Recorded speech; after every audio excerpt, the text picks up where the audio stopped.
Opa, aqui é o Matheus, direto aqui no meu escritório no Vila da Serra, em Belo Horizonte, Minas Gerais. E seja bem-vindo a mais um episódio aqui da série que eu tô fazendo sobre o livro Warren Buffett e a Análise de Balanços. Se você caiu aqui de paraquedas ou se você ainda não sabe, eu tô fazendo uma série onde eu peguei esse livro que pra mim é um dos principais livros que você poderia ler caso você queira aprender a analisar empresas com foco em longo prazo, caso você queira aprender a fazer uma análise como o Warren Buffett faz, seguindo as vantagens competitivas das empresas, vendo quais são os negócios sólidos. E eu tô trazendo esse conteúdo aqui pra você em formato de vídeo, pois eu acredito que o conteúdo desse livro ele é tão valioso que ele precisa ser democratizado para todo mundo. Talvez você não tenha saco de ficar lendo livros, ou talvez você não tenha nem paciência de pegar e ler o livro do começo ao fim, ou de entender ele, apesar que ele é bem fininho, como você tá vendo, ele tem 100 e poucas páginas, mas ele entrega tudo de uma forma muito resumida e bem didática para você que tá aí do outro lado ler e entender. Mas caso você, além de não entender sobre o livro, caso você queira o conhecimento de uma forma mais mastigada, eu resolvi trazer essa série aqui no canal. Também você vai aproveitar e ter um ponto de vista sobre os pontos que o Warren Buffett está falando em determinado assunto. E se você caiu aqui de paraquedas por primeira vez, eu recomendo que você vai aqui embaixo no canal, Código Investidor, e vai lá em playlists, que eu tenho uma playlist exclusiva para a série Warren Buffett e a Análise de Balanços. Pois se você pegar apenas este episódio e não olhar os episódios anteriores, vai ser como se você pegasse um filme pela metade e você não vai entender nada e você não vai estar absorvendo o conteúdo, pois nos outros episódios eu já falei como o Warren Buffett faz para filtrar as empresas, quais são os melhores negócios, quais são os primeiros pontos que ele olha para saber se a empresa é boa ou não. E nesse vídeo eu vou pegar um assunto um pouco mais adiantado, que é uma das maiores sacadas que eu já tive sobre qual que é a importância das marcas nas empresas, ou seja, qual que é o valor de uma marca bem sólida e como que isso faz total diferença na análise de vantagens competitivas no longo prazo. Então, se você quer entender um pouco melhor como analisar as empresas e quais pontos você precisa olhar para saber se o negócio é sólido, fica nesse vídeo até o final que eu garanto para você que você vai curtir pra caramba. E bom, no episódio anterior eu falei com você qual que é o problema do ativo imobilizado nas empresas e por que ter muito ativo imobilizado acaba sendo um ponto negativo quando você quer ter um negócio sólido no longo prazo. Então, se você quer ver também, recomendo que você vá lá na playlist para você ver os episódios anteriores. E nesse vídeo de hoje eu vou trazer para você um ponto muito interessante sobre o ativo intangível e qual que é o poder da marca nos resultados da empresa, qual que é o poder na marca no lucro dela e como que isso beneficia você como acionista no longo prazo. Então você sabe, mas talvez não, mas esse livro ele é bem direto ao ponto, ele é bem simplificado, inclusive esse capítulo dura apenas 2 páginas, só para você ver quão simples, e tudo é escrito de um jeito sumamente simples que você consegue entender tudo. Então tá aparecendo aí na tela a foto do capítulo inteiro, caso você queira dar uma lida, caso você queira conhecer um pouco mais sobre como analisar o ativo intangível ou etc, de um jeito bem simples, tá aí. Você pode dar um pause no vídeo e você pode acabar lendo ele com calma. Mas basicamente é o seguinte, o ativo intangível é uma conta que está dentro do balanço patrimonial, onde ele indica qual é o valor dos ativos das empresas que não podem ser medidos. Só para você entender o conceito de ativo intangível é o seguinte, o ativo intangível é aquele que não pode ser tocado, nem medido e nem pesado, ou seja, é um ativo que não existe fisicamente. Um exemplo de ativo intangível, por exemplo, é um software de uma empresa ou o software de um equipamento. Você quando abre o computador e você está usando o Windows, por exemplo, o Windows é um software, o Windows é um ativo que para as empresas estarem usando o Windows ali no computador, elas tiveram que pagar uma licença, elas tiveram que acabar pagando para ter esse ativo lá disponível. Então, em geral, sistemas e programas, todas essas coisas assim que a empresa acaba comprando, que ela usa para a atividade dela, mas que não é tocado fisicamente, você não pode pegar um software na mão, ou seja, não é composto fisicamente, diferente de um imóvel que você pode ir lá e pegar nele, é considerado um ativo intangível. Antigamente, as empresas usavam os ativos intangíveis para burlar no balanço patrimonial o valor dela, para ela meio que inflar o balanço, para que os investidores achassem que a empresa tem um ativo maior do que ele realmente tem. Por isso que o ativo intangível,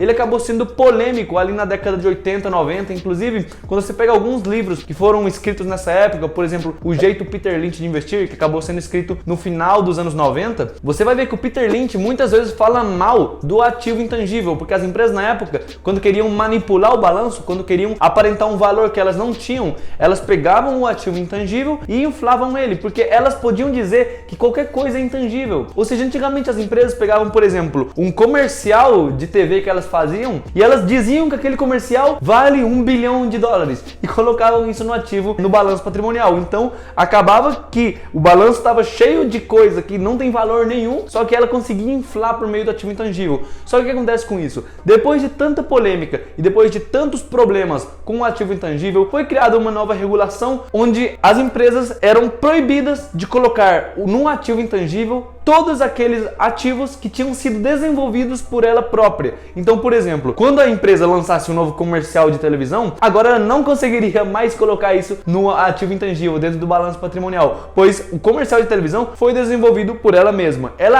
As empresas só podem colocar no ativo intangível os ativos que ela compra de outras empresas. Então, se, por exemplo, uma empresa comprar um software, um sistema e colocar nos seus equipamentos, esse ativo que ela comprou vai estar listado no balanço patrimonial. E qual que é a grande sacada dessas? Talvez você não saiba mais. A gente está analisando as empresas com foco em vantagens competitivas, procurando empresas que são realmente sólidas. O que faz que uma empresa seja realmente sólido, e uma coisa que ninguém ainda não percebeu, é nada mais nada menos que o poder da marca dela. Ou seja, uma empresa é mais sólida única e exclusivamente pela marca, em grande medida. Ou seja, a marca da empresa é o essencial por trás do investimento. E muitas pessoas não perceberam isso e não acabam analisando as empresas, dando valor à marca ao que realmente deveria ser. Tanto assim que quando você olhar as principais posições do Warren Buffett, você vai ver que todas são empresas que têm uma marca tão sólida, um nome tão forte, que são líderes do mercado, como por exemplo a Apple, a Coca-Cola, o McDonald's, a American Express, a Visa, Mastercard, etc. São empresas que quando você fala o nome, você reconhece imediatamente, porque tem uma marca muito sólida. E qual que é a grande sacada? Muitas pessoas que costumam analisar as empresas de forma tradicional, apenas lendo os números de balanços e etc., seguindo recomendações de analistas,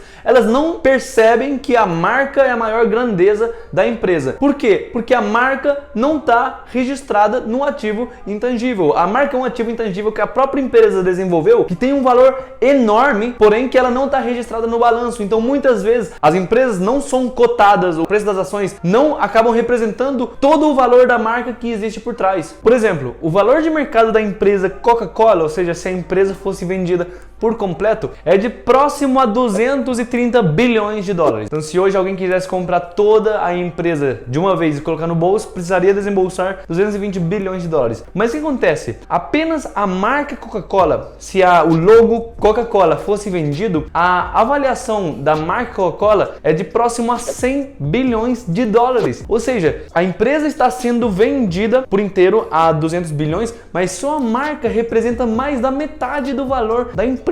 Só que o melhor disso é que o valor da marca, ele aparece invisível dentro do balanço patrimonial. Então, por mais que ela seja responsável por gerar cerca de 80% do resultado da empresa, ou seja, as empresas que acabam vendendo mais graças ao poder da marca, elas não conseguem colocar isso dentro do balanço. E é por esse motivo que as empresas com vantagens competitivas, as empresas sólidas, permanecem escondidas ao longo do tempo, até os investidores começar a passar o tempo e ver que a empresa está cada vez gerando mais e mais lucro para começar a investir nela. Então, são empresas que, por mais que elas sejam sólidas, por mais que elas sejam muito boas, a maioria das pessoas ainda não percebeu, porque eles não conseguem colocar o valor da marca dentro do balanço patrimonial. E o mesmo se aplica a muitas empresas por aí. Você consegue pesquisar o valor da marca jogando aí na internet qual que é o valor da marca de tal, e existem empresas de consultoria, etc., que são responsáveis por ficar calculando o valor das marcas das empresas. E você vai ver que esses valores geralmente são gigantes, só que esses valores aparecem despercebidos dentro do balanço patrimonial. Então, se você avaliasse, por exemplo, a Coca-Cola,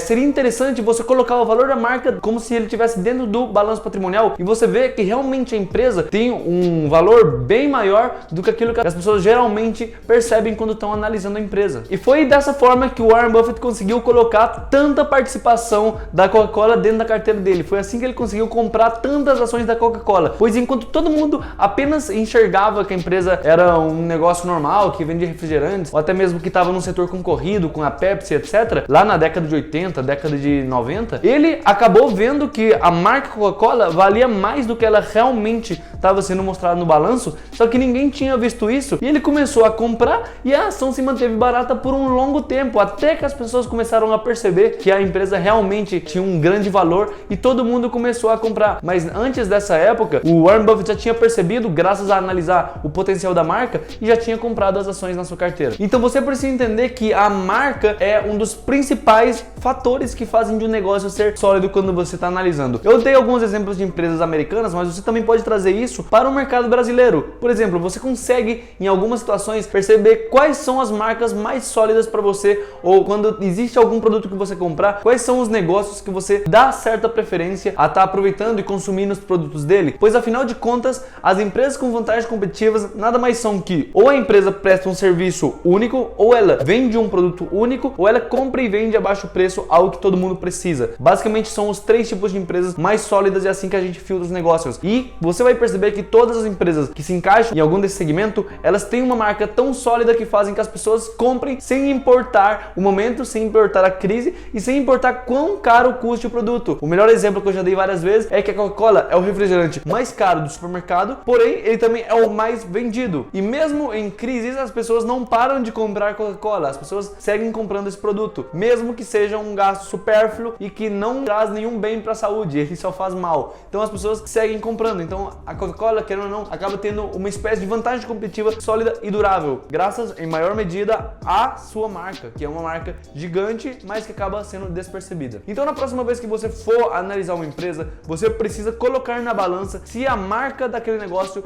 realmente é tão sólida que é capaz de transformar aquela empresa em uma empresa blindada de qualquer problema que exista por aí. Você precisa ver se a empresa realmente tem uma marca durável, uma marca com bastante fundamentos que fazem que aquele negócio seja estável ao longo do tempo. A melhor forma de você saber isso é se perguntando se você compraria os produtos daquela empresa em uma situação que exista um concorrente similar ao lado vendendo por um preço menor. Se você, mesmo com um concorrente ao lado com um preço menor, compraria os produtos dessa empresa, é um sinal de que essa empresa tem uma marca mais sólida que os outros. Mas se você está em um negócio onde a qualidade dos produtos e da marca não muda quase nada e você acaba escolhendo por preço, aí talvez é um sinal que a empresa não tem uma marca tão sólida assim. Por exemplo, quando você vai comprar um produto mais comoditizado, como arroz ou feijão, dificilmente as pessoas ligam tanto para a marca, apesar que sim, tem algumas marcas de preferência, mas se um produto está relativamente mais barato que o outro, as pessoas vão tender a dar uma preferência a ele, o que já não é o mesmo com a Coca-Cola, por exemplo. Ou alguns determinados produtos de limpeza, as pessoas ainda preferem produto com uma marca melhor, mesmo que ele seja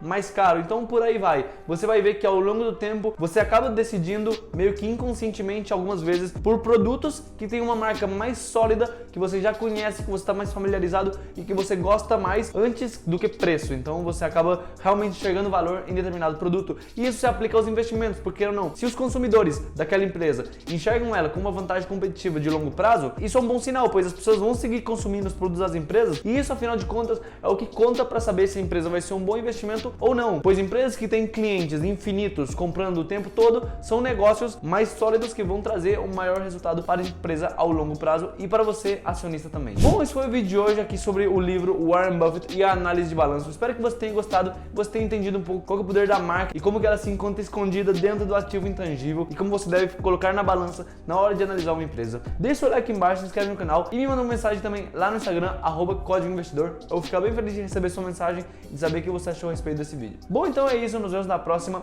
e até mais.